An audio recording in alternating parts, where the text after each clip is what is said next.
Welcome to episode 10 of the MJ Sports Podcast. My name is Mark, and I'm joined by Jonas, and this is your week of sports in review. Sports.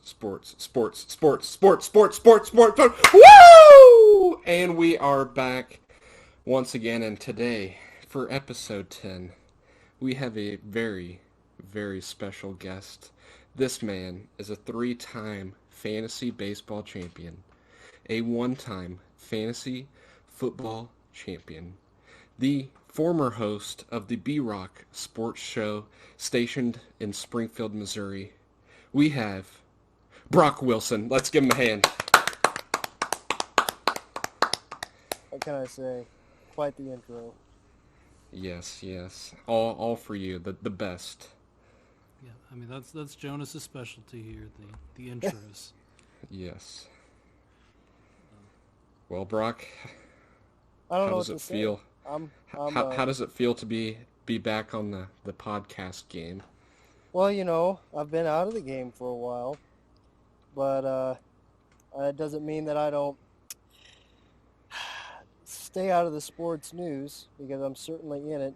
Being a four-time fantasy league champion does that to you. Yes, I'm sure it does. So I'll try to lend my expertise as well as I can because I know how much it's valued among the patrons. I almost feel like Brock should be taking my spot on this show because I've finished second to him so many times. It's okay. I think we both have around these parts. Well, we had an exciting week of sports. You want to start it off with some NFL storylines? Sure. I mean, there's a bunch. Personally, I say, it might not be first on our list, but I just want to start it with the Bills and the Cardinals game. The Hail Murray. Man, that is harder to say than what you'd think. But Kyler to DeAndre Hopkins. Are all the Texans fans crying now? I mean, I think they were crying when this trade initially went down. I mean, they knew what was going to happen. So the fact that they didn't even get a first-round pick out of it is pretty pathetic. Well, Brock, what do you think about just that game as a whole? I don't think the Hail Mary is really indicative that DeAndre Hopkins puts Arizona as a team that's that much better than Buffalo. Those 50-50 balls can go either way. If it's an inch one way or an inch the other way, Buffalo wins that football game. We're not even talking about this. While DeAndre Hopkins can put a team in a better position to win those plays, Arizona did come out on top, but at the same time, all that game proves is that both Arizona and Buffalo are deep playoff contenders, while Arizona now has one more win on its resume and has one of the best receivers in the NFL, if not the best receiver in the NFL. Both of these teams are still very, very impressive, and you can't take anything away from Buffalo just because they were not in the right position to bat that ball away. So while the DeAndre Hopkins play is impressive, you can't take any credit away from Buffalo because these are two very impressive football teams. Now, if you haven't been listening, I have been hating on the Bills pretty much all year. I think this is honestly the first time since like their really the third game of the season that they've actually looked somewhat decent. So I'll give him that. Well, you can't say they didn't look decent beating Seattle. Yeah, but Seattle literally has. We might as well segue on to this next point. Seattle is on pace to give up the most passing yards in NFL history. So is that really a fair comparison? I mean, Defense still has to hold up well, because they've got a prolific offense. well, the last 2 weeks, Russell Wilson's kind of looked like garbage. Yes, and that's that's kind of been how it's gone, ever since their Super Bowl win. This has kind of been a team that's fallen short of expectations. So I wouldn't disagree with that point. I would say Seattle's always been a team that's looked good out of the gate, but toward the end of the season, they've been a team that's maybe not been able to live up to the hype that they've created around themselves and the rest of the NFL's created. So you're not wrong in saying that. Yeah, I actually looked it up before this. So right now, Seattle's defense is on pace to give up over 7,500 yards passing. Good There's Lord. only been one team in NFL history who's ever given up more than 7,000. Any guesses who that might be?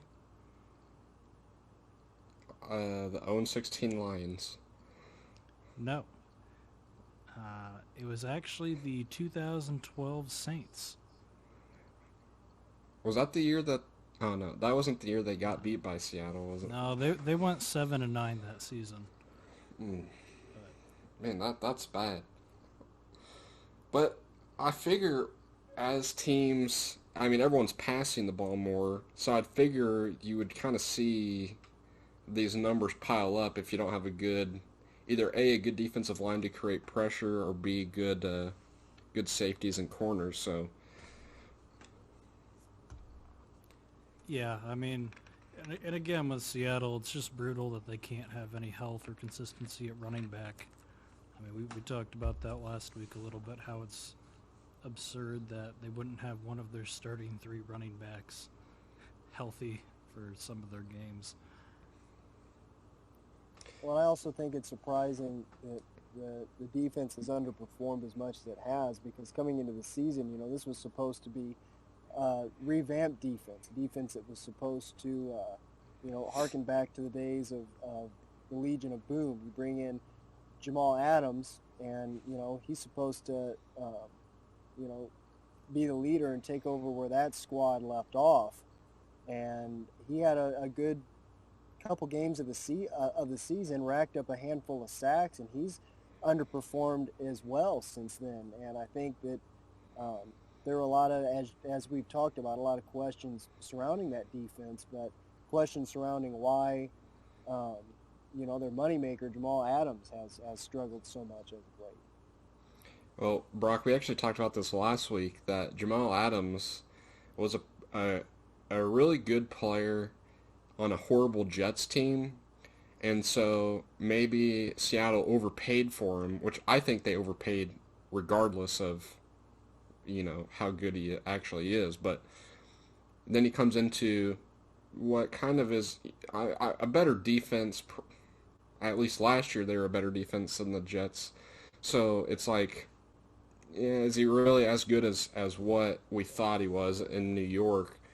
But there's a play, I don't know if you guys saw, where he at the goal line went to tackle somebody and then just backed away from him, and it was like, what are you even doing? Yeah. I don't know if you guys saw that. Yep. I saw it, and I don't know if that's a mindset thing, or if he's battling an injury. I agree that you could make the argument that they overpaid him. Different from a playmaker on the offensive side of the ball. I don't think you can add just one defensive star and that make your defense. Obviously, you can run plays away from one guy on defense to be able to avoid them. Whereas on offense, if you give a playmaker the ball, someone's got to stop him, right? So if Jamal Adams is the the Pro Bowler that they paid for, then that's certainly worth paying for. But at the same time, if the rest of their defense is going to struggle the way that they have, which they have struggled. They're not what they were, 5-6 years ago when they were the Legion of Boom. Then yeah, it does seem kind of pointless to pay a guy that much money, because one person's not going to make the defense. And so far, at the beginning of the season, he did kind of make the defense. They had a good defense the first couple weeks of the season, but he's not been able to carry that defense.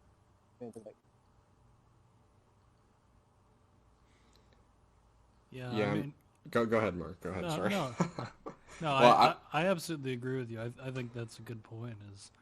And I mean, the same thing on offense. Maybe, I mean, obviously, a good quarterback makes a whole world of difference. But adding one player to one side of the ball definitely doesn't fix all the other holes.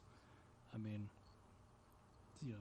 I think the Seahawks are still they're still reeling a little bit because they had to let a lot of those guys go, and really they only brought in Jamal Adams. So not their big problem right now is not being able to get any pass rush at all. I mean, that's just absolutely brutal. It doesn't even give corners a chance. I mean, you can have good corners, but if they have to cover for 10 seconds, I mean, they don't stand a chance out there. well, they didn't re-sign Jadeveon Clowney, so is that what's costing them right now? I mean, I think they should have re-signed him personally, but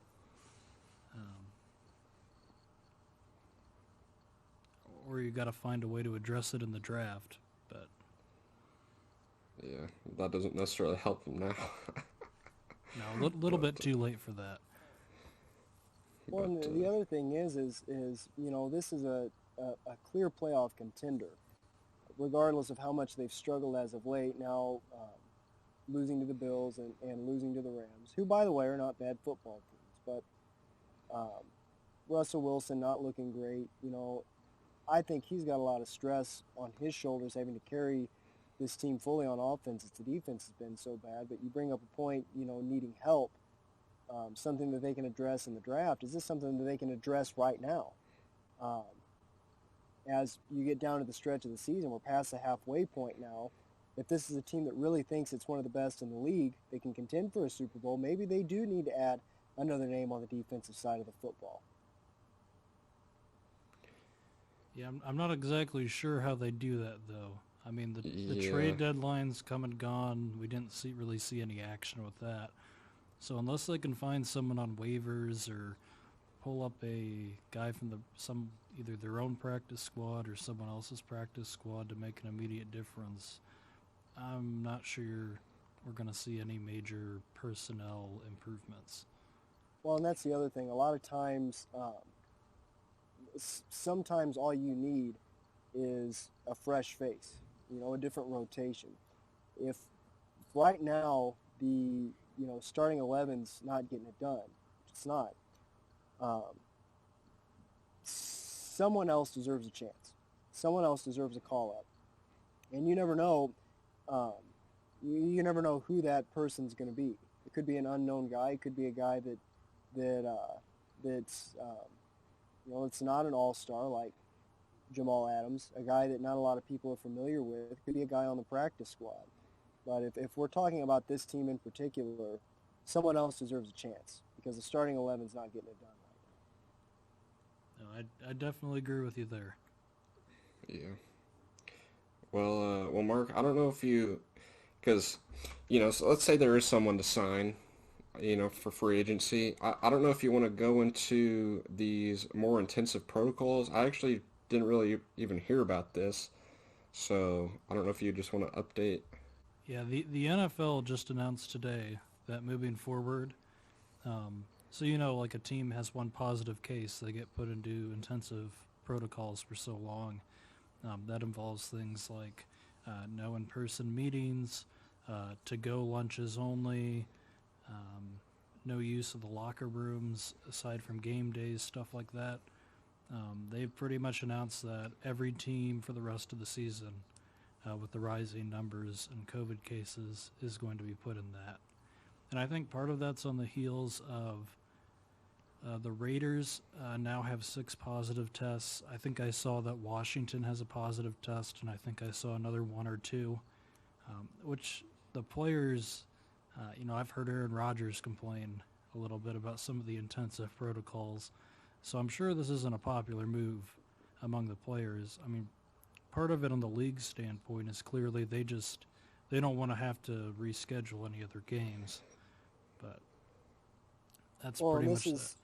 This is, if that's what Aaron Rodgers said, obviously this is something that no one wants to see. I mean, no one wants to be restricted any more than they already are with everything that's going on. But at the same time, they this was kind of the deal with the end of the baseball season, having to do the playoffs in the bubble. If you want to get the season in, it almost seems like something that you've got to do. I think that you're at least going to have two teams that would make it through the entire season without having any major problems. But at the same time, if you want an entire field of playoff teams to make sure that they don't have any coronavirus cases, you want to make sure that they're healthy every single week. You're going to have to lay down the law and make sure that teams follow the rules. They're not exposing themselves any more than they already are, to make sure that they can stay safe and make sure that you protect the game for the fans, because the fans want to see football one way or the other. And if the teams can't get out on the field, then we can't watch football, right? And so I think it's something that's got to be done, even though it's not something that we want to see. It's kind of becoming necessary. Jonas, you have any thoughts? No, not really. I mean, I don't know. I don't know how you really solve. Well, that's the thing. There's like no real way to solve this issue, unless, I mean, we haven't really seen very many athletes really have very serious symptoms or anything. So, about the only other solution, if you don't want to have as many restrictions, would just be have no restrictions, and just, if you get it, you get it. Who really cares? Like, as long as you don't have any symptoms. But obviously that's not really a choice option. So you kind of have to go to the players just have to live with it. I do think it's kind of funny that everyone's like, oh, I can't see my family and for 2 months and yada yada, and I mean, I get that, but at the same time I feel like there's like tons of people that don't live with family on a normal basis, so it's kind of like, to me, I don't feel as much of sympathy Well, for some of these guys. and that's a completely different topic, I think, if we're going to tackle that aspect of it, because there certainly are a lot of people, especially in today's world, that have had their lives turned upside down one way or another, and these professional athletes are it's just another group of people that's had to change their daily lives because of what's happening. And if we're going to get into that, it's the simple fact of how bad do you want to play. And I think most of these athletes understand, this is what we have to do to make this happen. And I think most of them are okay with it. It may not be what they want, but as I said, if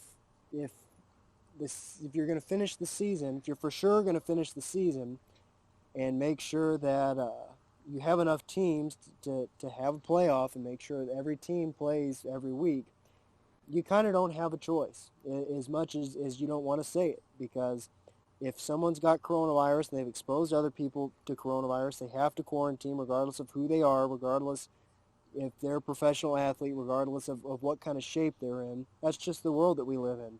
So again, I think it's necessary. We don't want to see it, but we really don't have a choice at this point. Yeah, I mean, I'd say the other thing is you could just quarantine, or you could have the family be in the bubble as well, and then if the player happens to get it, then he would just not be around his family for like 2 weeks, but at least at the end of that 2 weeks or whatever, his family would still be in the bubble. So, I don't know. I would think there could be some better solutions than what they've been able to come up with. I know the NBA, kind of had that whole thing where you get to pass like the second round of the playoffs or something, or first round or whatever, you get family to be able to come in. And obviously that was like a pure bubble, but yeah, I don't know. I would think there'd be some sort of logistical way to solve the problems to the best of their ability, which the NFL doesn't do sometimes or very well. But But yeah. Yeah, well, that's enough of coronavirus. I hear enough about that every day, anyways. So I agree with Mark. Let's Hmm. move on. let's move on to a more positive topic.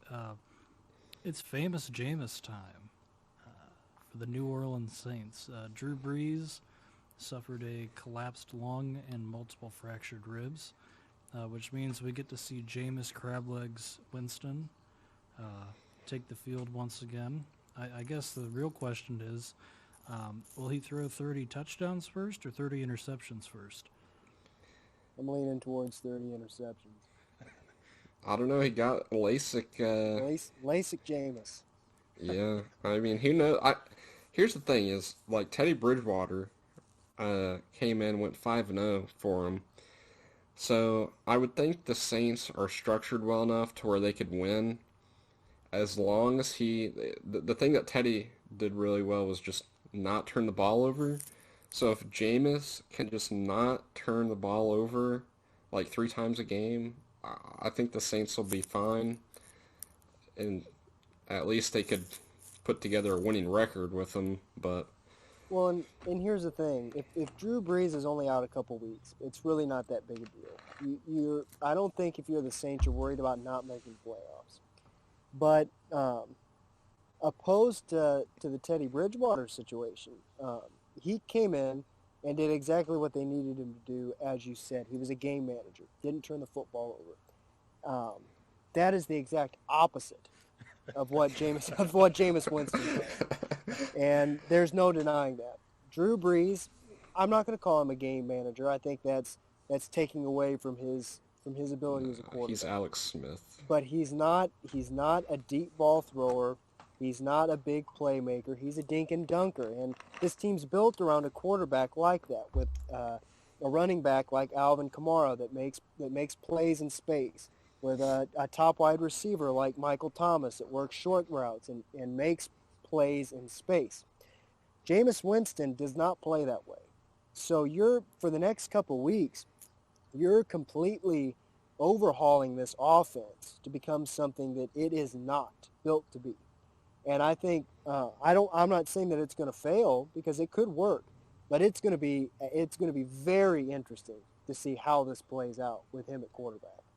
So I've got an interesting question.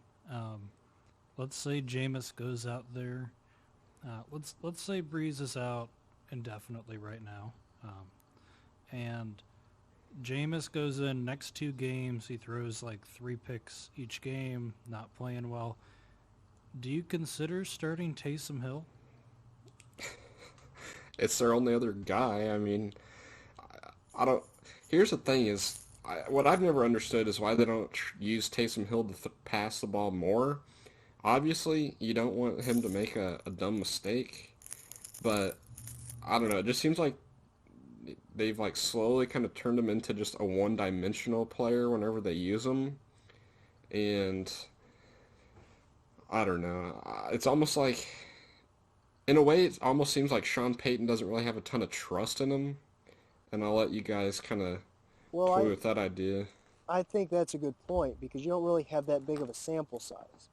You don't let him drop back in the pocket and pass the ball in multiple plays, which is fine. He doesn't need to, because he's not the starting quarterback.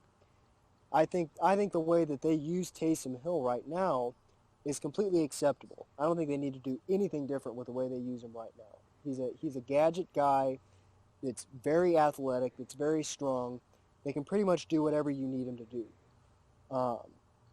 But if you had to throw him into a starting role, which I don't think they will, I think Jameis Winston could play as bad as he's ever played, and they will still run him out there, because I agree. I don't think you can really trust Taysom Hill, because you've not seen him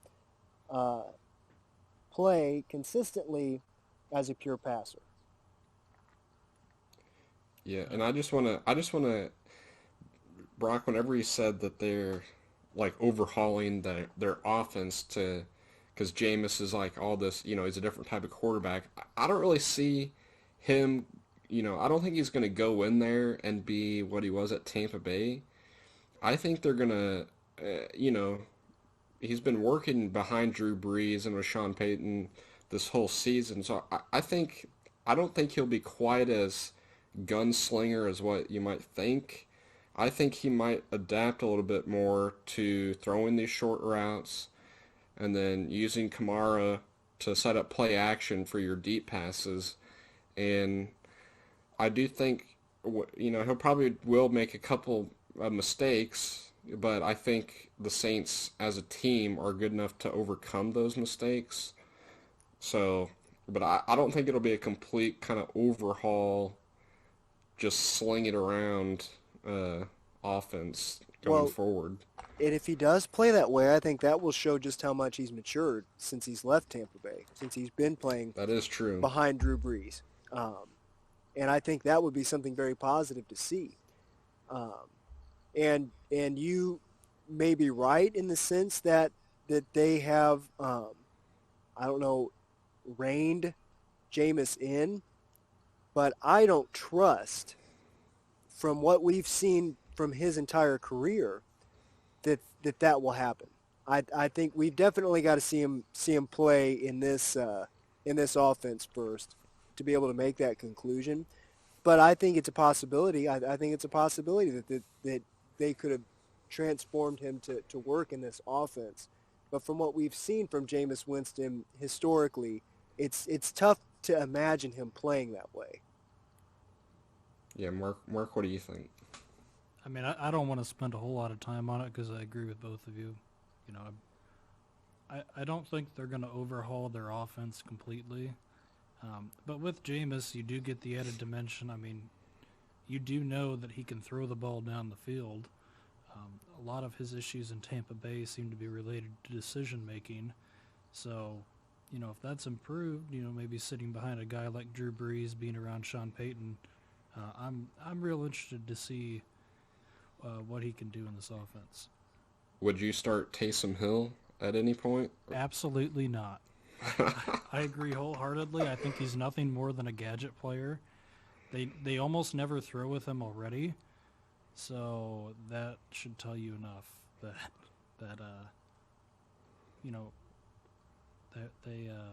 I mean, they brought in Jameis over the offseason. I mean, there are rumors that Taysom Hill wanted to actually be a starting quarterback. If they thought there was any real chance of that, would they really have brought in Jameis Winston? That's fair, but I mean, you could say they're grooming Jameis to be the successor to Breeze. Oh, I absolutely think they are. I mean, Oh gosh, if they can get his picks down, why not? I'm gonna have to agree with Brock as far as a future for the Saints. I don't think he's the future for them. I'm not saying he's like the future. I'm not gonna, but he could be serviceable enough for them to do what they need. I mean, they've got Kamara locked up now. I mean, Well, history tells us that locking up a running back is also a mistake. So, well, but we won't go there. We won't go there. You know what? I say we bring it back to the clown show that is Antonio Brown. You know. So apparently, he just likes destroying stuff and just generally annoying people. So yeah, I mean, granted, this was before he got signed in Tampa Bay, and apparently Bruce Arians said that he's done what he has needed to do for us so far. I agree with that statement. Um, since coming to Tampa Bay, Antonio Brown has stayed relatively quiet. It's almost like he's not even there. As crazy as that sounds, because when he went to New England, it was what's Antonio Brown doing? What's going on with Antonio Brown? And now that he's been in Tampa Bay, he hasn't put up huge numbers. He hasn't been in the news. He hasn't done anything dumb yet, other than what he did before he got to Tampa Bay. So I think this is positive news for him. As we've talked about in private before, there are a lot of mouths to feed in Tampa Bay, which I think is the reason why his stats have not been gaudy yet this season. But to be able to have him in your offense is obviously a plus as long as he's going to behave, which he has so far. And I think that as long as he continues to behave and doesn't make the news on a daily basis, I think he's only going to be a positive asset for this offense. But he's got to keep his head screwed on straight, obviously. Yeah, I I did see that the league is investigating. Um, my guess, I can't see anything really coming out of this. It's, it's some light property damage. Berating a security guard, probably just yelling at the guy.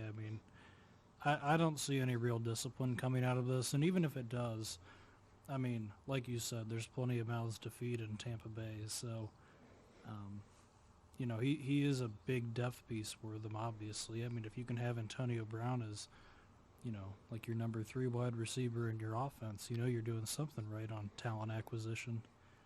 But Yeah, yeah, I don't really know what else to add to the old Antonio Brown. I feel like if the league suspended him, it would just draw more news to him. So it probably would be better to just kind of let this one slide almost. yeah, I agree. But, well, let's go into another. There was a little bit of another um, situation that happened in the NFL earlier today. Um, the Giants fired their O-line coach today, apparently after Judge and him got into a verbal altercation. There were some reports initially that there might have been some punches thrown. I've pretty much everything I've seen has refuted that. Both sides are claiming that never happened. It was just a lot of verbal stuff going on. I don't know if you guys have any thoughts on that at all. Just thought I'd bring it up. I think. Go ahead, Jonas. I was just gonna say they should have fired their offensive line coach long before this incident. That's all. That's all I have to say because our offensive line has been terrible. I think as far as the altercation goes, it's probably not the first time something like this has happened. I know from being involved in sports and having disagreements with people, stuff like that is not just a one-time thing. It may be the first time that it got out and that everyone heard about it, but this was not a one-time thing. And I know how disagreements like that can mess up a locker room and cause discord in a locker room. And I think if removing one of those parties will keep stuff like that from happening, I think it's a positive thing, regardless of how good of a job he was doing as offensive line coach. If he was the root of that that discord in the locker room, and he's not doing so well as offensive line coach, it's absolutely appropriate to just remove him from the situation, because infighting and disagreements in the locker room never end well, and getting rid of the person that's causing the problems can make everyone, not just on the O-line, can make everyone in the locker room feel, I don't want to use the word safer, that's a weird way to put it, but it makes everyone feel maybe a little less on edge about things going forward. One of the things I found a little bit funny, and now I might be wrong on this, but based off of what I was looking at, it seemed like the argument initially started over Judge bringing in another outside offensive line coach, possibly to maybe help out some of the coaching on that side. So it sounded like maybe the argument revolved around that. And then you've got a case of egos if that's the case. So, we don't know who to lay blame on and it's probably not appropriate for us to lay blame in this situation, seeing as we weren't there, no one was there, no one knows exactly what sparked the argument. But if you're going to be in charge and be a leader in the locker room, then regardless of whose fault it is, who causes the argument, who causes the fight, you have every right to put your foot down and make a change. And so I don't think you can necessarily fault him for that, even if he did bring someone else in to help, and the O-line coach didn't like that. It's your football team. You do what you want. So couldn't have said it better myself. Yeah, I have nothing more to add. Well, do the Vikings or the Patriots at 4-5? Can either one of them make the playoffs in this first year of an expanded playoff? Are we asking which team has got a better chance? Because I don't think either of these teams are making the playoffs. But I do think one of them has a better chance. Well, I was just simply asking, do you think either of them will? Not which one has a better chance, because I think we'd all agree that the Vikings probably have the better shot. I don't think either of them will, no, even with the expanded playoff. You've dug yourself in too deep a hole. If you want to start with the Vikings, that is too talented a division for them to be able to dig out. Now they beat the Packers. Is it really too talented? It's the Bears and the Lions are the two other teams. It's top heavy because of the Packers. You're gonna have to beat the Packers again, and beat some other really talented teams along the way. Well, they're done playing the Packers. Yeah, they're They 1-1 played them against. twice already. Yeah, played them. Oh, well, there you go. Green Bay blew them out week 1. Oh, that's right. So I think that you're in too deep. You're 3 games out of a playoff spot as it is right now, and you look at the teams. You look at the teams that are in those wild card spots. The teams that are vying for those wild card spots. You're looking at basically all 3 teams in the West: Seattle, the Rams, the Cardinals. Whichever team doesn't win that division, whichever of the 2 teams that don't win that division, they're wild card contenders. You look at the NFC South. Whoever wins that division, the Saints or the Bucks, the other team's going to be a wild card contender. You look at the East. None of those teams, other than the one that wins that division, are going to make the playoffs. What? But when you look at we're all making the playoffs. you look at the North, and you have Chicago and Minnesota as your other 2. They're both. Hey, Detroit's 4-5. Detroit doesn't count. Well, Stafford has a torn ligament in his thumb, so you have those he two can play teams. through it. You have those 2 teams that are fighting with 3 other vastly more talented teams for a playoff spot, and it just ain't gonna happen. Brock, let me change your mind real quick on why the Vikings could sneak in. They're 4-5 right now. They're 4-5 right now. But if we look at their upcoming schedule, they get the Cowboys this week, which is basically a free win. The Panthers, which, granted, could beat them, but you're looking at a pretty good shot. Like, I'd give them a 75-25% chance of winning that one. That's 6-5. You get Jacksonville, that's 7-5. And then the Buccaneers, that's probably a loss, but who knows? The Buccaneers have been weird this year. But let's say that's a loss. That's 7-6. Then you get the Bears, the Saints, and the Lions. So I think they at least go 9-7. And I don't necessarily think Seattle can keep it together here. I don't. So Here's I think it's a slim chance, but it's a chance. Here's the number one reason why the Vikings will not make the playoffs. Let's say that they do. Here's the number one reason why they won't make it past the first round. Kirk Cousins. That's it. That man will not win a Super Bowl. He will not lead a team to a Super Bowl. It's not going to happen. And this is the thing. Regardless of what the front office of that team thinks, the fans don't trust him either. You know, you talk to people who are Vikings fans. You know, I live up here in Iowa, and you have a lot of Vikings fans up here in Iowa. They don't like him either. They know he's not any good. Now, he won his first Monday Night Football game this week. Big whoop-de-doo. You know, you beat a mediocre, not so good Bears team. It wasn't because of Kirk Cousins that they won that football game.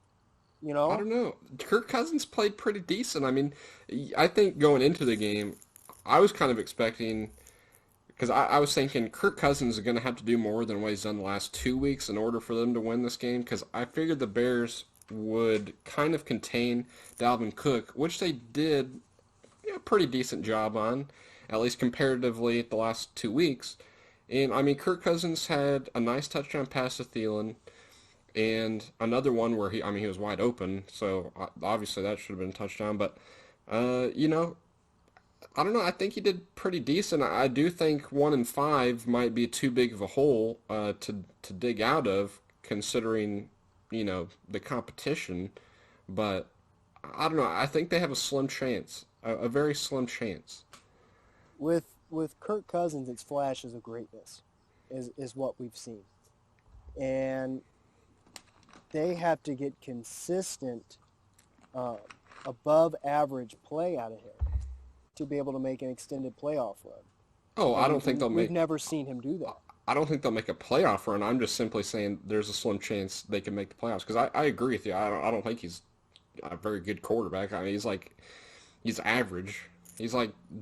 Honestly, he'd probably be like dead number 16 in the league if he had to do a ranking. So, Well, maybe worse, but at the end of the day, you know, there are four teams, three teams that you got to play better than down the stretch.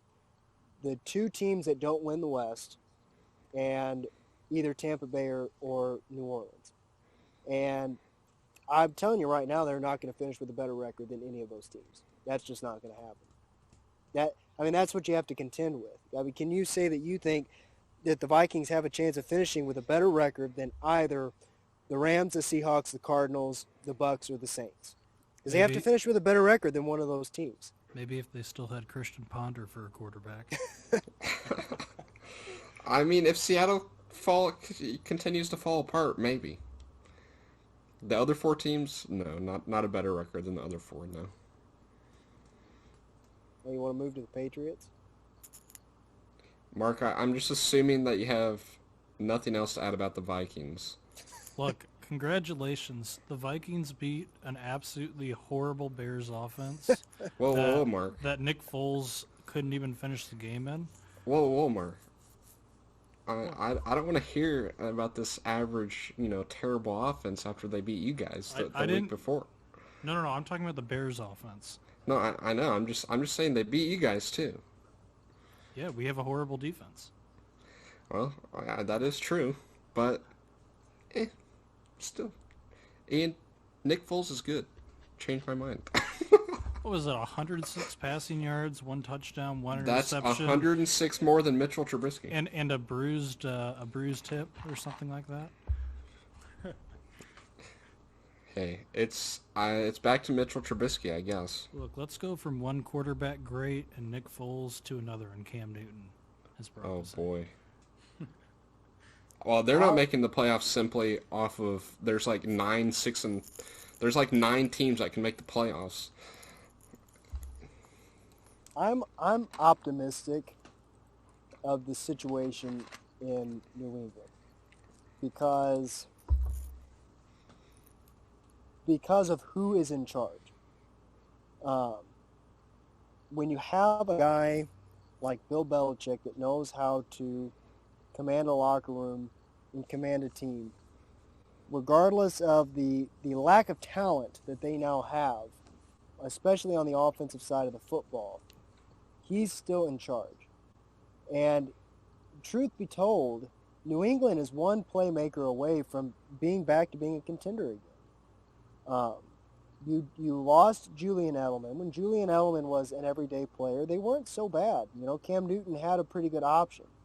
But you don't have any viable wide receivers aside from Jacoby Meyer, which he's looked pretty good. Your running back room is crowded with Damian Harris and Rex Burkhead and Sony Michel, who's still on IR. Cam Newton's the X factor, you know. One day he comes out and he looks like MVP Cam Newton, and the next day he comes out and he looks like, you know, tore up shoulder Cam Newton. And it's which one are you going to get from day to day? And similar to Kirk Cousins, you know, you have to have consistent above average play if they were to make a playoff run, which right now we have not been getting that out of Cam Newton. But obviously, if he were to consistently return to MVP Cam Newton, this team's not as bad as we're acting like they are. No, the Patriots are terrible. they're awful, man. They're the Cam Newton.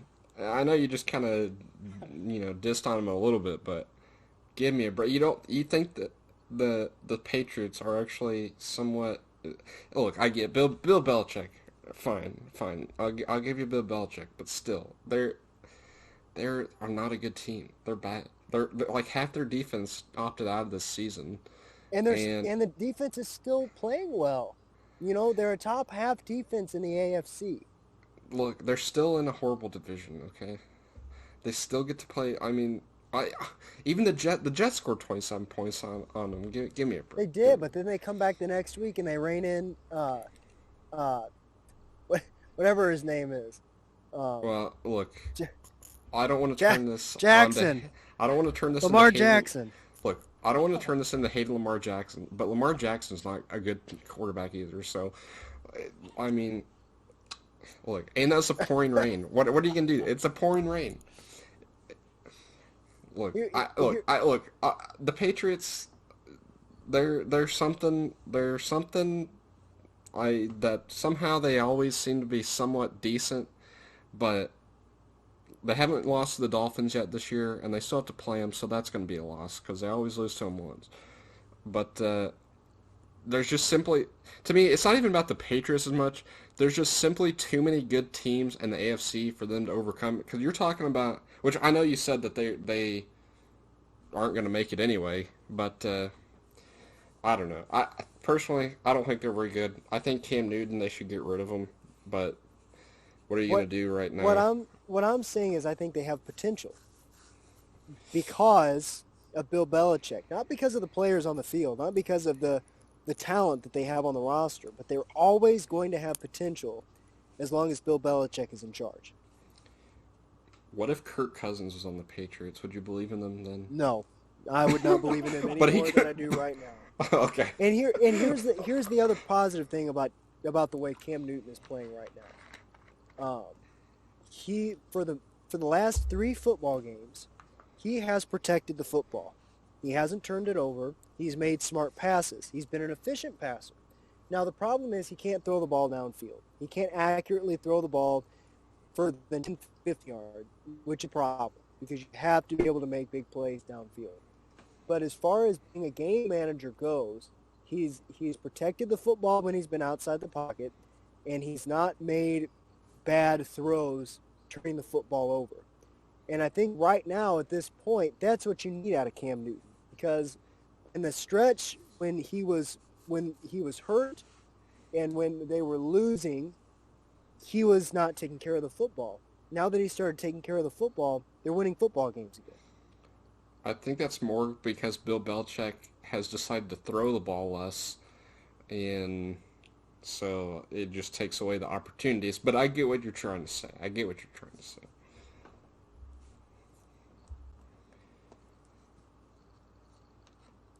Well, I don't have anything else to add there. I just thought that was entertaining because, Brock, as soon as you started saying anything positive at all about Cam Newton, I knew Jonas was gonna have something to say. Look, this is the thing, you know. I don't think it's similar to Kirk Cousins. I don't think that Cam Newton is the type of guy that's going to lead a team on a Super Bowl run just because of the inconsistent play that you get out of him.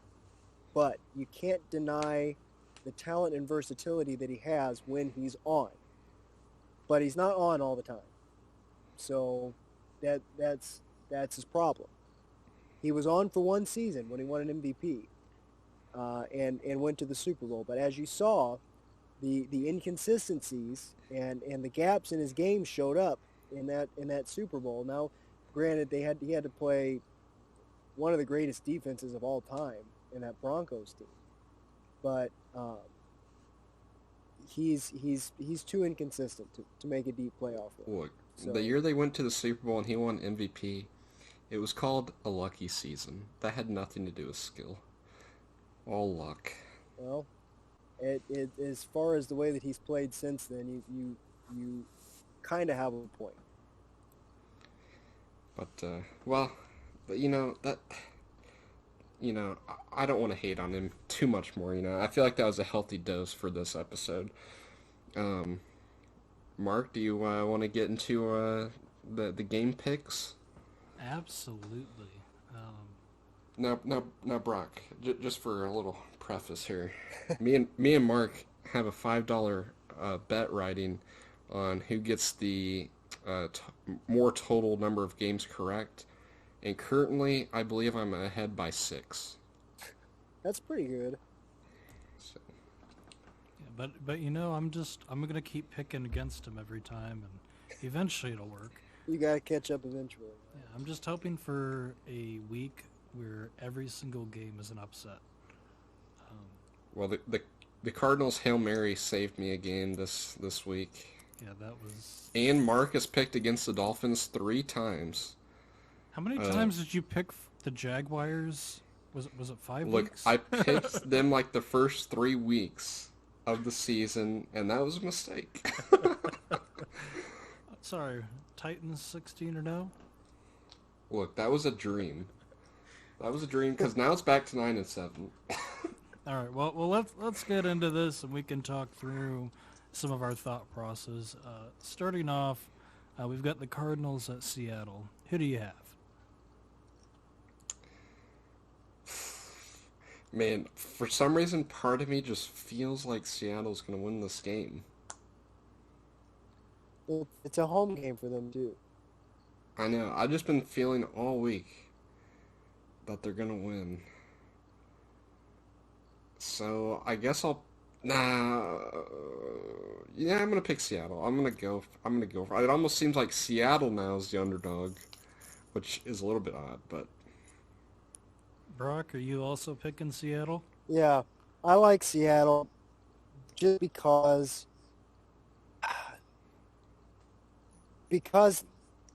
they're in every football game because of the offense. Even when they've gotten down big, take that Buffalo game for example. When they were down big, they were able to climb back in because the offense is so good. Because Russell Wilson's played so well this season.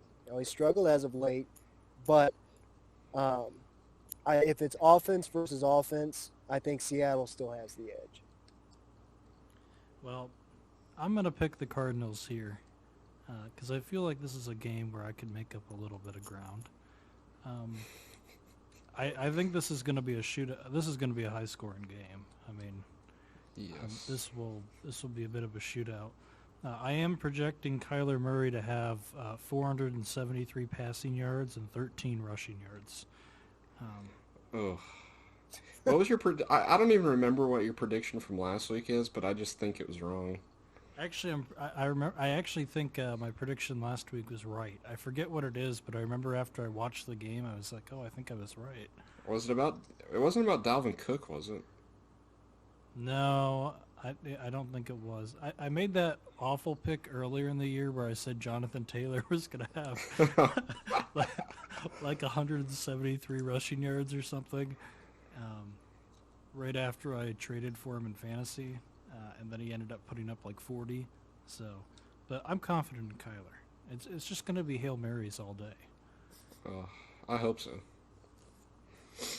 Next, we've got the Cincinnati Bengals versus the Washington football team. I'll take Joe Burrow. I think the Washington defense wins out in this one. I feel like this one could be close. I mean, Alex Smith did have over 300 passing yards. I'm going to go Washington. If Washington wins, it's not going to be because of the offense, obviously. Oh, no, it's going to be the offense. Their defense is going to be trash. They've had a surprisingly stellar defense this season, and despite all the weapons that Joe Burrow and that offense has, I think the defense wins out of this game. I have Alex Smith throwing for 213 passing yards, 4 touchdowns, all to Terry McLaurin. Oh, jeez. Next, we've got your Atlanta Falcons, Brock, This is versus gonna be the a tough one. Saints. We'll let you start off on this one. With the game being at the Superdome, I got to take the Saints. But anytime these two teams play, something weird always happens. Last time they played, Younghoe Koo had 3 straight onside kick recoveries. The reason why the Falcons have struggled as of late, as in over the past 2 seasons, is because of the inconsistent offensive line that they've had and the inconsistent play that they've gotten from Matt Ryan. Matt Ryan has been back to his MVP form the last 3, 4, 5 games. The offensive line has been protecting him as well. If the offensive line protects Matt Ryan and he has time to throw the football, the Falcons are in every game that they play, even against the Saints. And you've got an opportunity here with Jameis Winston at quarterback instead of Drew Brees. So I think if you can hang 30, 35 points on them, I think they've got a chance. But at the end of the day, I think the Saints will probably hang on. Look, Brock, the weird thing happening this time is that it's Jameis Winston playing for the Saints, and that solely is why I'm picking the Falcons. This one's a tough one for me. I have felt a little bit obligated to pick the Falcons a lot this season, and I think I'm actually going to do it again here. I'm giving you a free pick, Mark. I'm giving you a free Saints pick. No. The real pick is going to come from Jameis Winston. There might be more than one, yeah.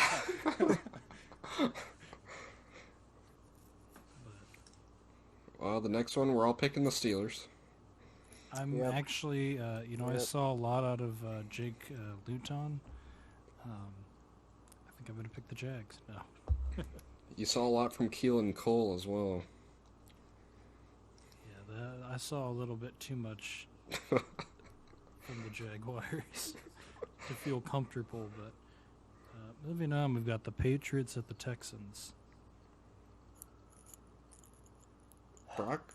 You've got an indoor environment this week. The conditions are ripe for Cam Newton to be able to take care of the football. You have a Texans defense that has vastly underperformed this season. But the Patriots are going to have to score points to stay in this football game. I don't know if they can, because again, you never know which Cam Newton you're going to get from week to week. But I would have to go with the Patriots. If this was an outdoor game, I think I would lean to the Texans. But you're giving Cam Newton a good environment to be able to have a good, consistent game. I think he'll probably show up and have a pretty good performance. I'm also going to pick the Patriots here. Pretty much all of what Brock said. Brock, I think this past week literally proved why everything you just said is completely wrong. No. What? I knew you were going to say that. The worse the weather, the better it is for the Patriots, because the other team's good offense has to basically. The Texans can only throw the ball, so in good weather, that benefits them.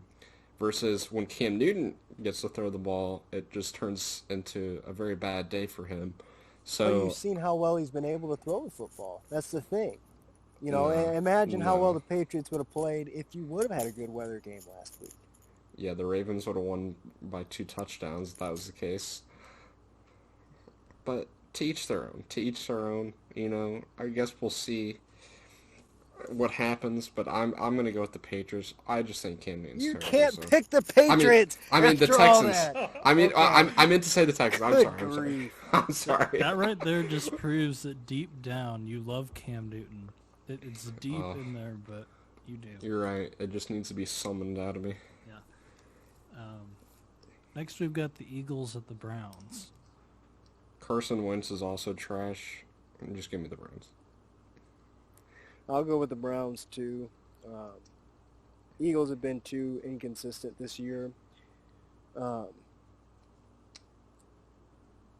Browns have been good at home, and with it being in Cleveland and being on, Lake Coast, you always have the chance for bad weather. And Cleveland's played real well in bad weather football games this year.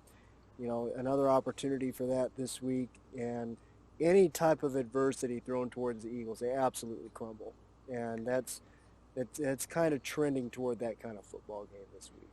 Look, I'm excited. The Cowboys are only a game and a half out of the division lead, so we're coming back into it. I'm also picking the Browns here just because the Eagles are absolutely horrible. Next, we've got the Lions at the Panthers. Well, so Matt Stafford's not playing? Well, I didn't see he wasn't playing. I believe it was a partially torn ligament in his thumb. I didn't see anything that actually was ruling him out, though. Okay, I just want to put a contingency on this pick. I'm picking the Lions unless Matt Stafford doesn't play, and then I'm picking the Panthers. Look, he's going to play. He's a tough guy, okay?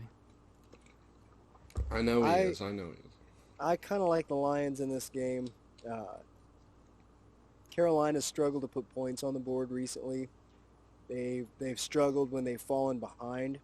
So I think if the Lions can jump out in front early in this game and really put Teddy Bridgewater back on his heels, that Carolina's going to have a tough time getting back into it. So I like the Lions to jump out early and put this game to bed in the first half. I am also going to go with the Lions, even though they almost blew it last week. Yeah. Like I said, as long as Kenny Galladay's healthy, I mean, they seem to play well. So Okay, can I just last week the announcer for the Lions game versus Washington, the Lions were ahead by like 17 points, and the announcer is like, "Man, this is right where Washington wants them at because." Because Detroit can't hang on to a lead, and then literally like the next 20 minutes of the game, Washington just climbs back in it, and the announcer's like, "I told you, they're only down by 14 now. Oh, there's another touchdown only," and then so I don't know. I don't think them necessarily getting ahead in the beginning is comfortable for them, but I do think. I don't know. I thought that was pretty funny because I thought they were going to lose, to be honest. But look, the tables turned on the Lions. The Washington got put in the situation that the Lions are in almost every game, where they get down by a bunch early and then they just have to start chucking the ball up, and sometimes you make a comeback because of it. it's true. So we've got the Titans at the Ravens next. Jonas, I know you usually have to consult your schedule here because your new prediction is the Titans go 9-7. Is this Yeah. a W or an L for the Titans? Well, unfortunately for the Titans, this is going to be a loss for them. And unfortunately for the Titans, a 9-7 record's not going to make the playoffs this year in the AFC. So I am disappointed, RIP Titans for this season, but it is what it is. I think this is a really interesting game because you have two teams that have underperformed as of late.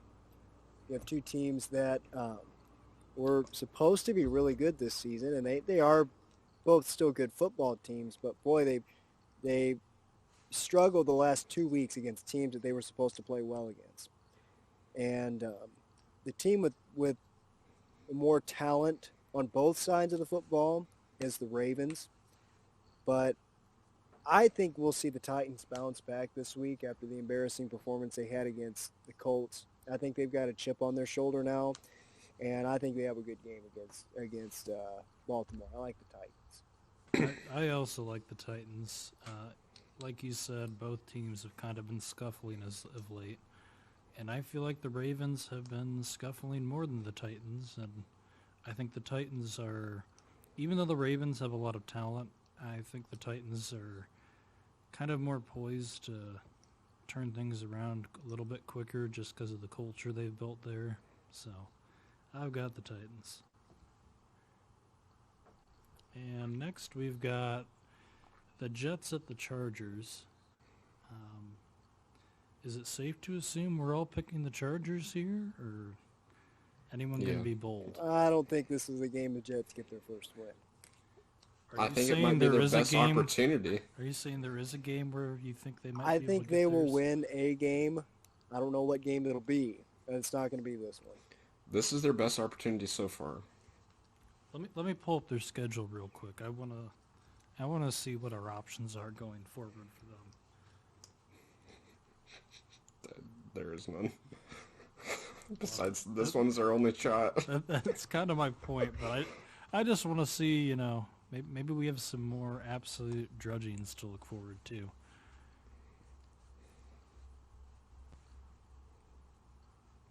I mean, the Chargers, they could blow a lead against them, All right, but I've got the schedule here. So you've got the Chargers.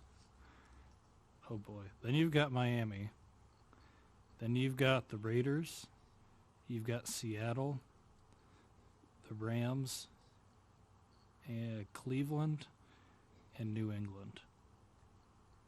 I think there are definitely a couple of those games that you could see them being in.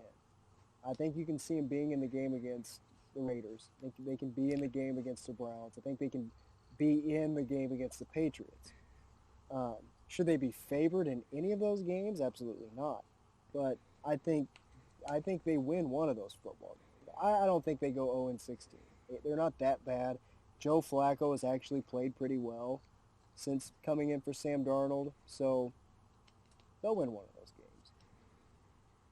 Mark, you want to hit him with your favorite saying on the Jets? Look, I've been saying all season, the Jets would go 0-16 against the 0-16 Lions. If I don't know about that. yes, they would. The Jets are worse than the 0-16 Lions. So I mean, promise. You're willing to say that this Jets team is the worst NFL team ever? Quite possibly, yes. They are awful. I mean, part of it, they've still got Adam. They've definitely got the worst head coach ever. I mean, Adam Gase. I mean, Adam Goat. yeah, Adam Goat. That's enough of the Jets. Okay.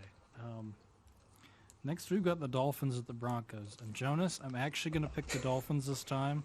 Thank God. I am changing my ways. I'm confident in them. I'm also not sure I've even ever picked Denver this season.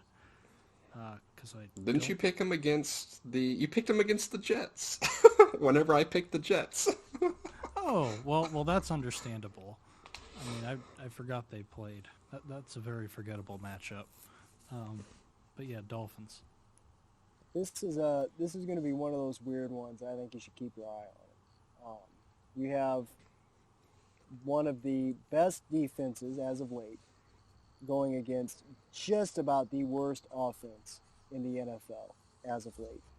So conventional wisdom says absolutely take the Dolphins, but this is one of those games where it's like something weird is liable to happen. With one of these trends has got to break. It's not enough that I'm going to take the Broncos. I'm going to take the Dolphins, but keep your eye on this football game. I don't trust that it's going to go the way that we think it's going to. I think last week's game for the Dolphins against the Chargers was more of a trap game than this one, but you could be right. Well, next we've got your Cowboys at the Vikings. Thoughts, Jonas? Look, I know I said the Vikings had a free win this week, and they do. I mean, I personally think you're stupid to pick the Cowboys at this point. And Minnesota's been playing better lately, so I'm going with the Vikings. We already had our one shot of beating a good team, and we blew it. So, I'm going to say Dalvin Cook runs it down the Cowboys' throat for 150 plus, couple touchdowns. That's probably not going to be pretty. also something to add, I think we're starting Andy Dalton, so that could be rough. Well, that could actually be a positive. No. The only positive at this point is if they start Cooper Rush. Oh, amen. Actually, we're bringing back Matt Castle. Oh boy, and the Vikings are bringing back Christian Ponder, like I said. Yes. Next, we've got the Packers at the Colts. I'm actually going to be at this game this week, and you better bet if I'm going to go to a game, I'm going to pick the Packers. Alan Lazard has been activated, so he's back. Marquez Valdez-Scantling. The guy's so darn inconsistent, it drives me insane. He was our savior against Jacksonville this last week. If he can maintain it, if he can actually just catch the football like he did last week, Packers should win this game. Brock? This is honestly a toss-up for me, as well as the Colts have been playing lately, and I want to give them the edge because they're playing at home. But, boy, Aaron Rodgers has been so good this season, and it's really tough to pick against him. And they struggled against Jacksonville last week, which was surprising to see. But you can't pick against the Packers in a controlled environment. The way Aaron Rodgers has been playing, he's got all of his weapons back. With Alan Lazard back now, Devontae Adams has been banged up, but he fights through injuries. Aaron Jones has been stellar. It's tough to pick against the Packers on any given week. So I will roll with the Packers as much as I want to pick the Colts. With an upset, I'll roll with the Packers. Look, there's one reason that I'm going to pick the Colts. And that reason is because Mark is going to the game.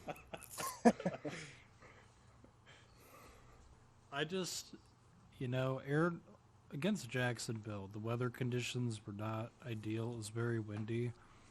And aside from the interception Rodgers threw, which it looked like he just didn't even see the defender, he was throwing it on point all game. So I have to imagine in a stadium where the elements are not at play, with how he's been throwing the rock around. And part of the issue last week, too, is they could never get the run game going. Jackson, honestly, we didn't use Aaron Jones a ton. It was mostly Jamal Williams, so I have a hard time. The Packers' offense should be fine. I don't think Phillip Rivers is going to be able to take advantage of our defense enough. Well, and I think this game will also be telling for Packers' future playoff chances because they're going up against one of the top defenses in the league. And if Aaron Rodgers continues to perform the way that he has against this Colts defense, then probably watch out for the Packers. Absolutely agree. Next, we've got the Chiefs at the Raiders.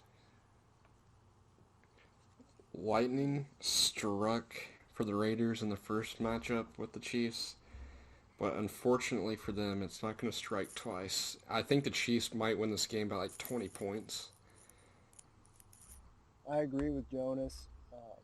first couple weeks I saw the Chiefs play, I said this team's going to go 16-0. They're so good on both sides of the football. I agree. I think Vegas got lucky the first time they played. Kansas City's going to remember that, and they're going to win this game by 3 scores. Jonas, if there's anything it's I like to pick against the Chiefs. Oh, you're going to give me a free win? I'm not going to pick against them here, though. Oh, thank goodness. I'm pretty sure I picked the first time actually correctly because that was just during my string of let's pick against Kansas City every week. So it was more of a luck thing. I could be wrong on that. It's been a while, but I'm picking the Chiefs here. And then we've got the Rams at the Buccaneers. Complete toss-up. Complete. The Buccaneers seem to struggle with good defensive lines. Yep. Against the Bears, they struggled. I don't know. I feel like I'm going to go with the Rams. Even though the Rams can't do anything on offense right now, it just seems like Tampa Bay's just been up and down. So I agree with Jonas. I think it's going to be which Jared Goff shows up. The Rams defense is going to be good and is going to put pressure on Tom Brady. Tom Brady struggles under pressure.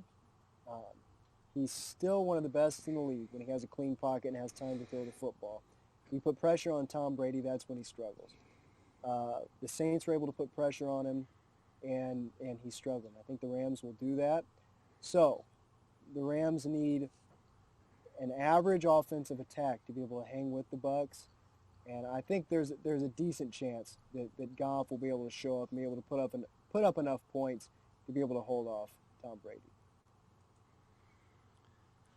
Well, I agree this is a total toss-up. I'm going to pick Tampa Bay, mostly because it's an opportunity for me to pick a good team and potentially make up a game. I'm just going to bank on their offense having a good enough play call to get the ball out quickly, because like you said, Tom Brady's not mobile, and he's not great under pressure, so they're going to have to find a way to give him a little bit of time, or they're going to have to find a way to get the ball out of his hands really quickly. But I'm still going to pick Tampa Bay. Mark, we picked a lot of games different this week. This could go either really good for you or very, very bad. I'm an optimist. I always have been. So I'm just going to bank on this being a good week for me, and I'll be out ahead next week. I hope so, for your sake. Well, that's all of our picks. Do we want to switch to the NBA? Yeah, we can. I mean, I know Brock here is not the NBA savant, but no. I will have minimal to add to this conversation. Well, we have a lot less to talk about yeah. than the NFL, so this will hopefully go relatively quick. I mean, the big thing of note, well, a couple big things. One, the draft is tonight. In my opinion, not an overly talented draft class. Looking into it right now, granted, look ahead 5 years, who knows. What are your kind of thoughts on the draft? I've heard some rumors about the Bulls potentially trading up. I actually heard that the Bulls are potentially looking to trade Wendell Carter to the Warriors to move up to number 2 to draft James Wiseman. Well, there is some interesting, because you have Anthony Edwards, you have James Wiseman, Obi Toppin, LaMelo Ball. Yeah, the one guy that if you draft first or second or third, if anybody takes LaMelo Ball inside like the top 5, I'm going to lose my mind, because there is no way that he's actually any good, in my opinion. I agree. He had like 10 games down in Australia. And with all the baggage the Ball family carries to begin with, I just don't see anything to justify a number one overall selection. And like you said, even top 5. I saw some predictions that he might go number one though. So which would just be crazy if you're Minnesota, but I don't know. It'd be quite. Timberwolves fans have probably had to deal with quite a bit of frustration. So I imagine if I'm a Timberwolves fan and you have the opportunity at the number one overall pick, you're desperately hoping they're not taking LaMelo Ball. Pretty sure everyone that is in like the top 3 this year are just thinking to themselves, why couldn't we get top 3 pick last year? Right, right. But there's been quite a bit of trades. The one that honestly that I think about the most and doesn't really make too much sense to me is Chris Paul to the Suns. Yeah, yeah. That one, I I agree with you. I was a little confused to see that. It doesn't seem to make a whole lot of sense to me because Chris Paul's, is he 35 now? Something like that? I don't know. I honestly do not know how I old mean, he part of it with the Thunder, he was used. You know, he had quite a bit of rest, kind of for the majority of the season. You know, they didn't really play him like a starting point guard. You know, minutes wise as much, and they kind of saved him more for the end of the season. I can't imagine that's what the Suns' plan for him is. So I guess it's part of it's gonna see if he can hold up, but he's not really the playmaker he was a couple years ago. Yeah, yeah, it just that one kind of dumbfounded me, but it probably is not as dumbfounding as if James Harden got traded to the Nets. Yeah, that that would be a questionable move for sure. Especially if you're the Nets, just thinking.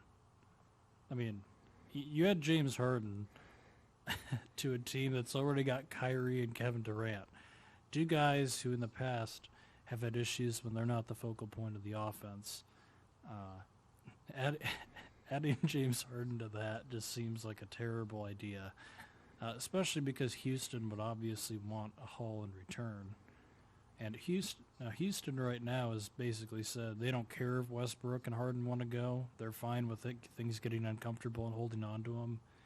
I did see that Houston, apparently Harden turned down a $50 million a year contract, which is just absurd if you think about it, because he wants to go to the Nets and he feels like his title window is closing, which with the Rockets it is.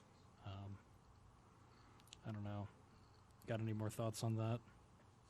No, yeah, I mean, I pretty much agree with you. I know we talked somewhat about just the Nets being a horrible team with just Kyrie and KD trying to ball hog each other, but I couldn't even imagine. And it's interesting,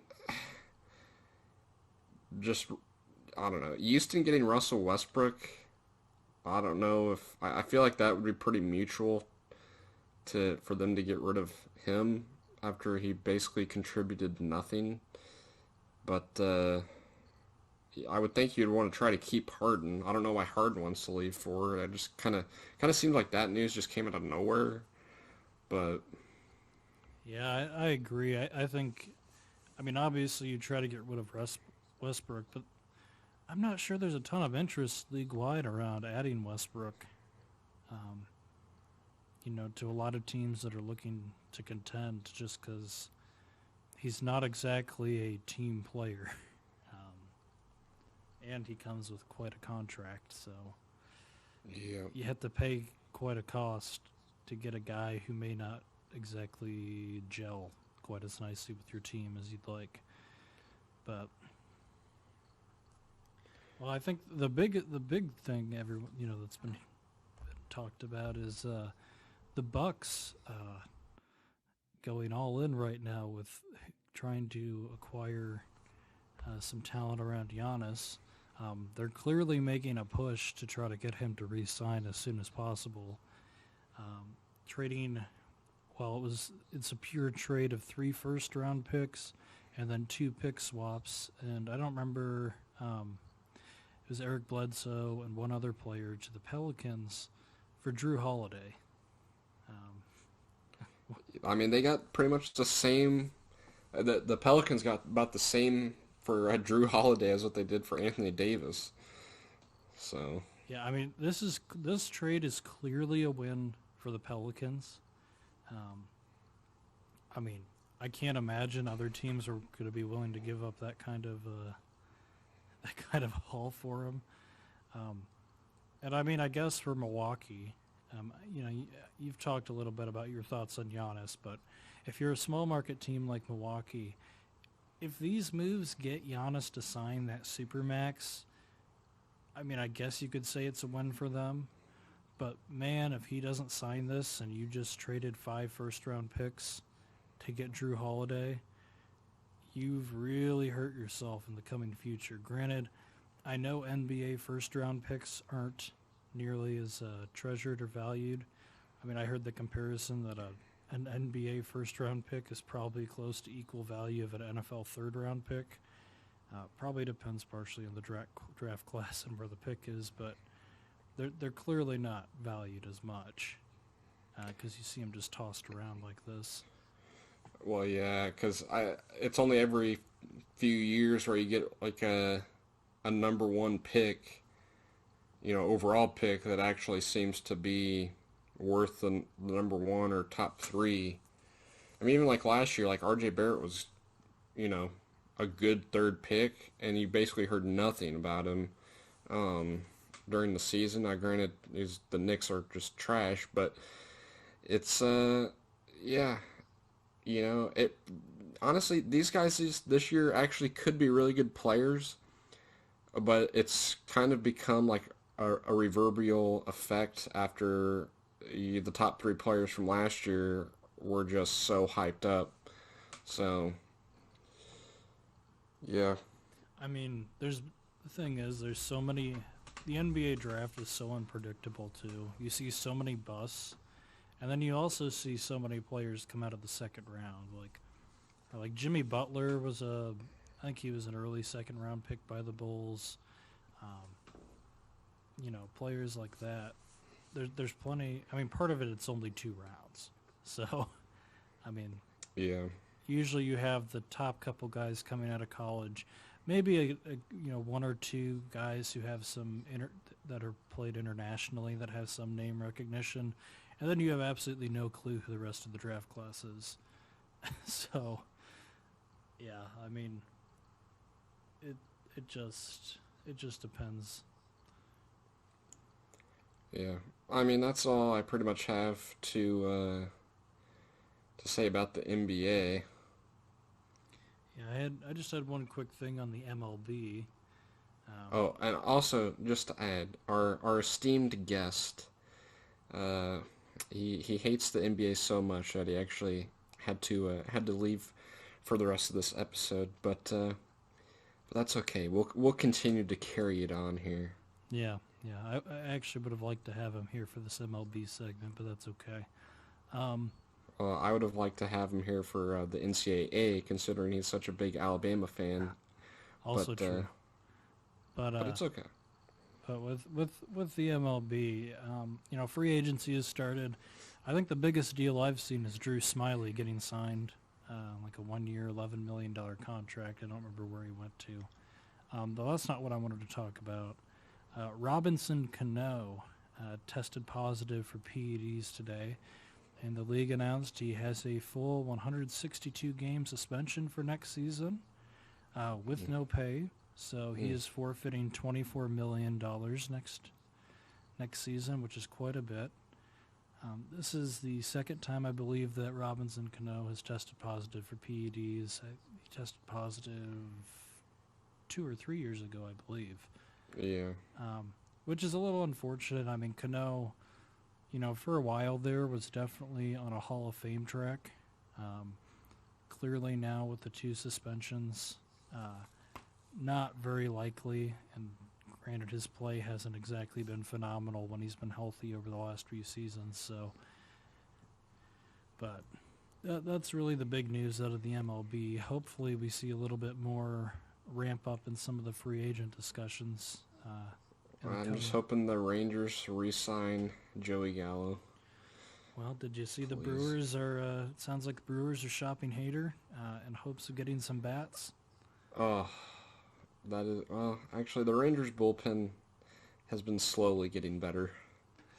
I mean, But I think the way the Brewers see it, you know, Hader is going to start, even with his arbitration and everything, he's going to start demanding more money. He's still under control for 3 seasons, I believe.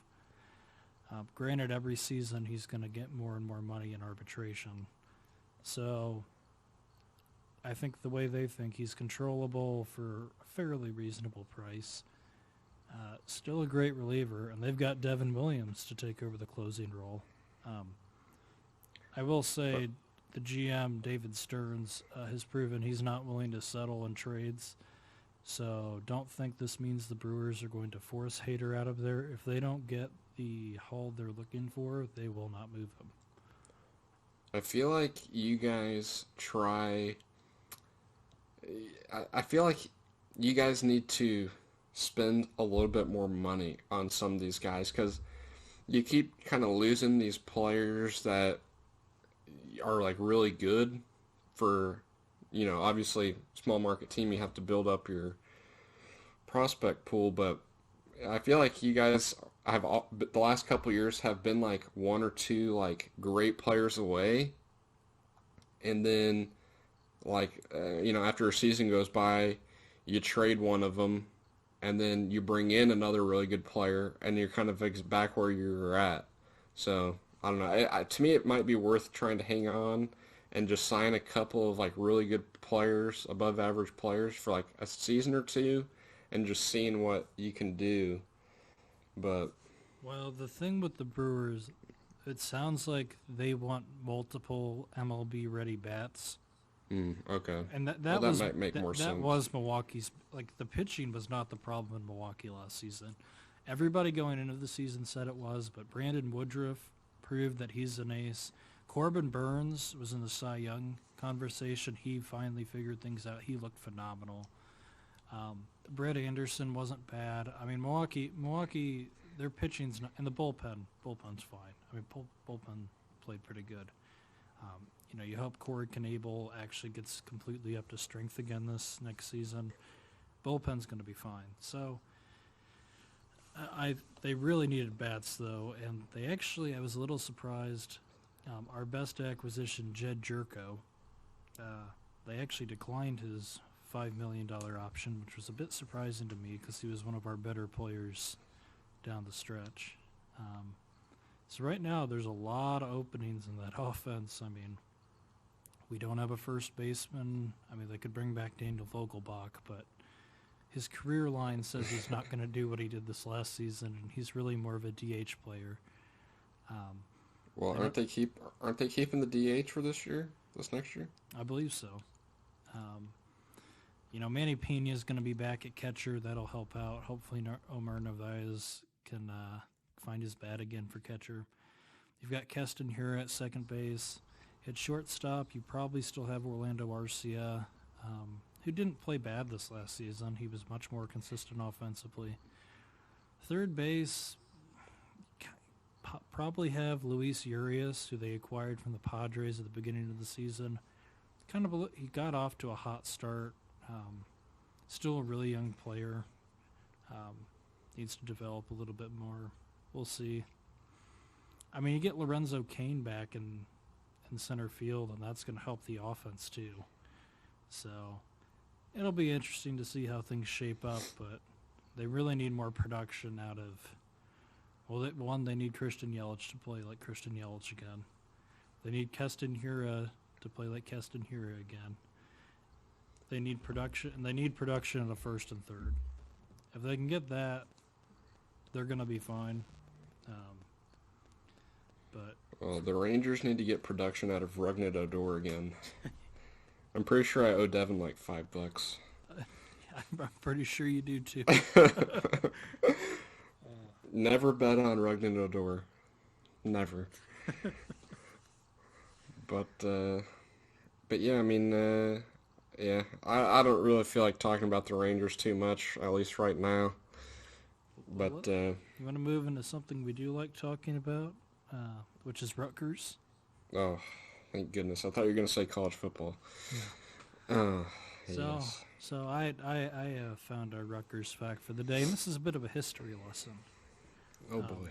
So actually, Rutgers University and New Jersey, which became Princeton, played the first intercollegiate football game in 1869. The final score, man, was it a shootout? Was 6-4. I don't. How do you even happen upon that score? Like, I imagine. Now, granted, I did read the rules back then were based more closely to the 1839 version of, I believe it was like English rugby or something like that. It was something similar to that. So the rules might have been a little bit different. I mean, it could be 2 field goals and 2 safeties. Mark, I think it was 3 safeties and 2 safeties. I hope so.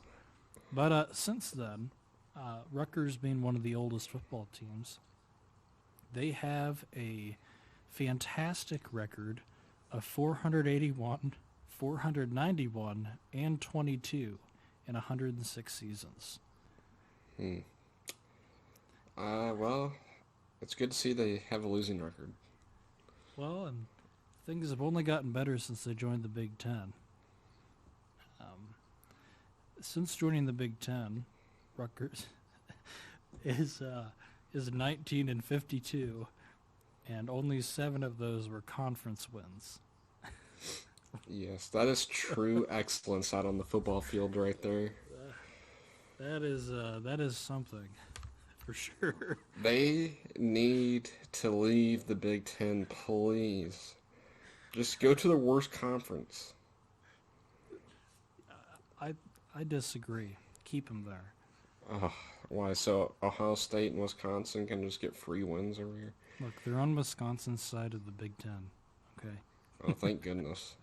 Don't need Ohio State getting that. If Ohio State had to play Rutgers every year, Rutgers just wouldn't have a football team.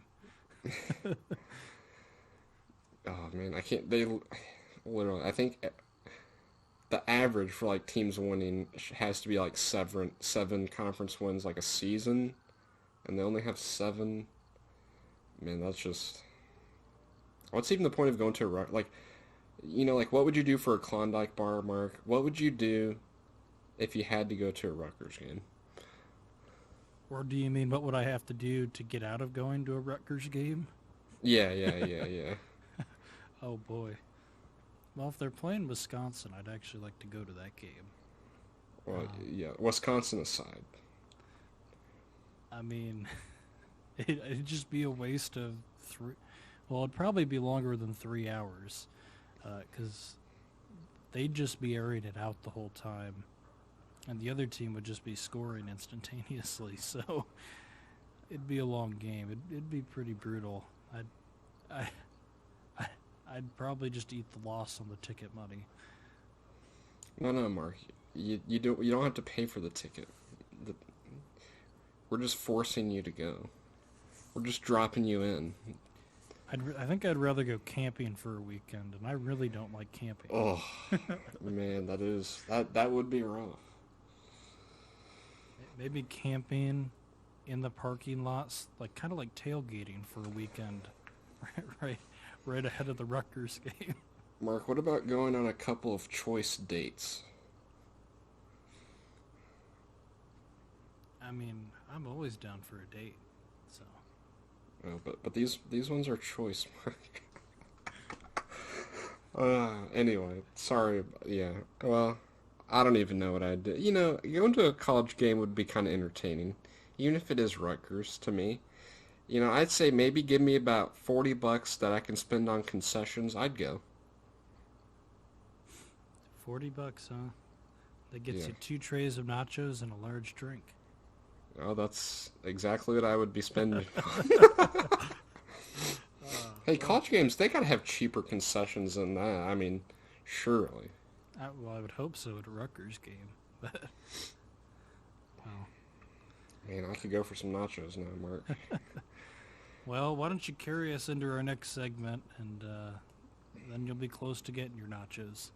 Oh, good. Well, this is the, yeah, we're on to the sports we don't care about here. The last segment of the show. And I guess to start off, you have probably the most important golf tournament of the year. And this was postponed, I believe, from earlier in the year. I think it usually, I don't even know when it happens. I'm not going to even try to guess.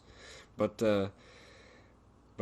Dustin Johnson wins the Masters. He kind of, by the third round, he kind of got out to a lead. And, you know, I watched a little bit of it. And, yeah, once Dustin Johnson got out to a bit of a lead, it was kind of like, well, is it really worth watching anymore? I mean, there's a couple other guys, I don't remember their names, that tried making a run there on the last day, but ultimately couldn't come up with it. And Tiger Woods actually played pretty well for the most part, but he had a 10 on a par 3, which gives you +7 strokes, and that's ultimately what killed him, as he hit 3 balls into the water. Now that's impressive.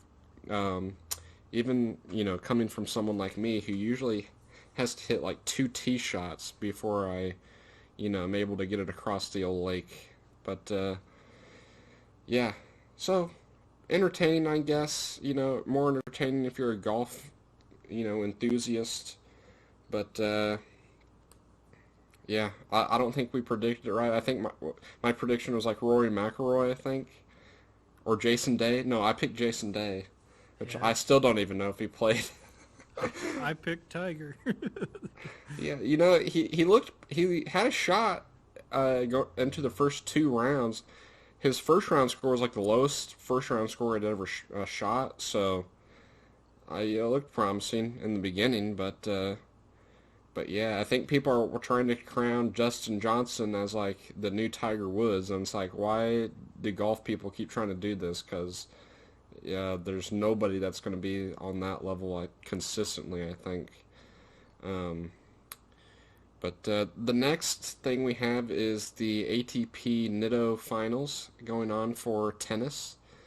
This is the last tennis tournament of the season, and it actually involves only the top 8 ranked players in the tennis world, and they play kind of a little round robin before the top 4 are set. The semis are this Saturday, and the finals are on Sunday. I know Daniil Medvedev earlier today beat Djokovic in 2 sets out of 3, actually pretty easily. I think it was like 6-3, 6-3. And that qualified him to be in the top 4, which is his first top 4 Nitto finals of his career. I know Dominic Thiem, the winner of the U.S. Open this year, beat Nadal yesterday in 3 sets, and that one was actually much more entertaining. The first set went to a tiebreak, then Nadal with the second set, and Thiem coming back and winning in the third. So he has not yet qualified for the top 4, however, but I think he plays Andrei Rublev, which, you know, this guy does have the most ATP championships for this season, but he's 0-2 so far in this tournament and looks to be out of it, as well as Stefanos Tsitsipas doesn't look like too promising for him. Alexander Zverev, the other finalist at the U.S. Open, I think he has 1-1 record. So I don't know. It could be anybody's game here. So far, it does look like Medvedev is playing at the highest level. So it'll be interesting. I'll be excited to watch the end to this tennis season, and hopefully before, the start of this next year, the coronavirus kind of settles back down a little bit. So, and then Mark's favorite, the MLS. Well, first off, I'd like to apologize to all of our listeners. I accidentally saw an MLS headline. I know you expect better than me. I do everything I can to ignore MLS headlines. But I feel like I'm obligated to share it as a true journalist, like I am. Now, I will say I didn't click on the article. I just read the headline. So I guess hopefully I can get a little bit of forgiveness there. But apparently the MLS is thinking that if a team in the postseason has coronavirus outbreaks, they are just done. No more postseason for you. So I guess you could say we care about the MLS about as much as the MLS cares about their own playoff integrity. So that is absurd. I agree. I saw considering, so it was just a report. So I didn't read the article. I have to stay true to myself in that fashion. But well, this has been episode 10 of the MJ Sports Podcast. Yes. Special thanks to Brock. I enjoyed having him on. I think we'll have to get him back on here again. I agree. We need to get him on here to just talk a bunch of crap about Alabama. That was one of the things I was looking forward to, but well, during the if baseball free agency picks up, it'd be good to have him on for that too.